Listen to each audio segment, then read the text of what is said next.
So there's no minimum. Okay.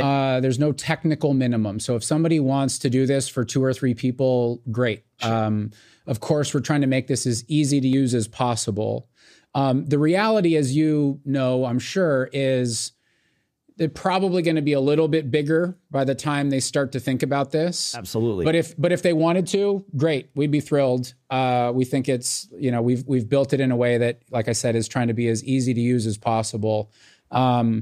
We're probably going to see folks more in that like 20 range start to really to pick it up for the obvious reasons. Like when you have 2 or 3 people, it's fairly easy to tell 2 or 3 people to do the same thing. And it's pretty easy to repeat because it's like you look to your left and you look to your right. And you're all exactly. Yeah, and you're all set. You've had a whole communication meeting for your entire company.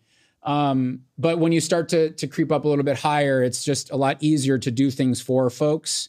And that's where we think that we'll really start to, help folks out a lot. Right. Okay. So in terms of setup and onboarding, how much is involved from the business owners or the IT person's standpoint, the person sort of overseeing the whole system?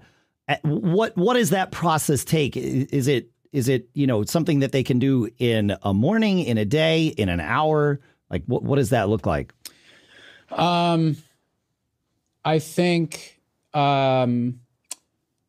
a morning is probably the shortest answer. So what they will want to do once they've kind of, they've gotten into the product, they've set up their account. The way that I think about it is they sort of, they put together their ingredients and they build their recipe. And that's the process that they're going to take. And once they've done that, that's where all the automation can kick in because you've got a recipe, you've got your ingredients, and the next person just comes in and you can create the dish on repeat. Over and over. But the ingredients, the ingredients are devices, apps, settings,